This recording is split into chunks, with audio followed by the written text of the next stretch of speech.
Magandang buhay mga mi. Heto nga at na-miss ko mag-voice over. Thank you Lord sa kagalingan ng aking anak. Kaya naman eto siya at masigla-masigla na ulit. Suot na naman niya ang kanyang pandiinang dress. At kapag nga isinusuot niya yan, hindi pwede ipapakita niya yan sa kanyang lolo at sa kanyang lola fe. At eto nga't kinabukasan ay siya ay may sport fest. Kaya naman kahit kakalabas lang niya ng ospital ay pinilit ko mag-show up. Kasi nga excited ako dahil first time naman niya. Protected naman siya ng Lord. Kaya naman for the go pa din dahil nga nakabili na ako ng kanyang damit ay eto't pumunta pa rin kami.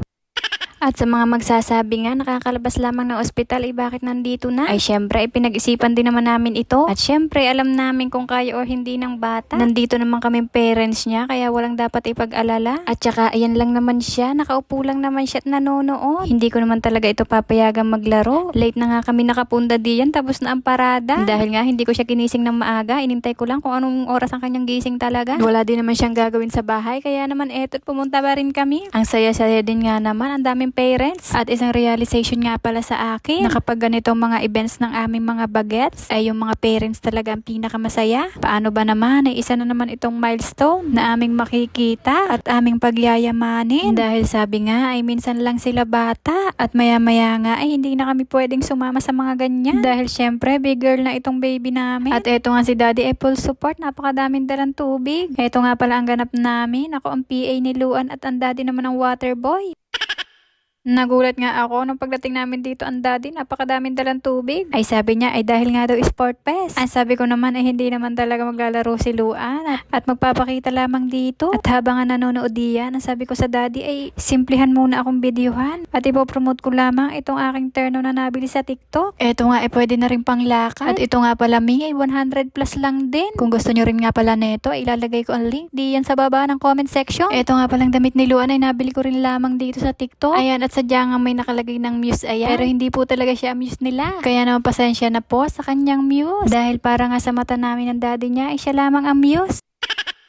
Bida-bida din ang nanay eh. Grabe nga at eto't magtatatlong taon na nga siya. Bakit ang bilis? Parang kahapon nga lamang ay ang liit-liit pa niya. Kaya nga pag may nagsabi sa inyo na napakabilis lumaki ng mga bata ay maniwala kayo mga mi. Ang sa akin lamang ay habang bata sila ay paglaanan nyo sila ng oras. Dahil walang mga magulang ang magiging handa kapag sila'y lumaki na. Kada nga maiisip ko na etong pag-aalagang ito ang pinagpalit ko sa trabaho ko ay napapasabi na lamang ako ng worth it. Hindi man ako kumikita ngayon ng perang malaki. Eto naman at may worth naman ang aking ginagawa. Nagpapalaki ako ng buhay na pinagkatiwala sa akin ng Lord. Kada nga maiisip ko, yung mga hirap ko dati. Hirap ng buhay, hirap ng trabaho, sakit ng kalooban, bigat ng sitwasyon, mga problema na ako lang ang pumapasan. Tapos simula nung nagka-baby ako, para bang sinasabi sa akin ng Lord, anak, ito ang reward mo. Dahil nakita kita. Salamat Lord palagi sa buhay nitong aking anak. Wala man akong oras sa mga kaibigan ko. Nawalan man ako ng social life. Eto't binigyan mo ako ng best friend forever. Kasama ko hanggang pagtanda. Kung kalooban nga ng Lord, ang pangarap ko bilang isang ina ay makita siyang successful sa gusto niyang tahakin. Makita ko pa ang aking apo at maalagaan ko rin siya dahil love na love ko mag-alaga sa mga taong mahal ko. At eto nga't nagulat ako at nagchat itong aking tita Presi na siya daw ay pupunta dito. Sumunod din itong aking tita Fe. Silang dalawa ay kapatid ng aking ama. Habang ang sila ay natanda ay lalong pabata ng pabata tingnan. Sana all. Dinalo nga pala si Luan dahil nga nabalitaan nilang na ospital. Kaya naman maraming salamat po sa inyong pagpunta. Iba din nga talaga pag may napunta kang kamag-anak. Kahit alam nga nilang okay na, ay dinadalaw pa din. Nakakataba lang ng puso. Ayun lang naman ang aking video. Ito lang naman ang aming ganap. Kung nakaabot ka nga dito ay maraming salamat. Hanggang sa muli. Bye. God bless.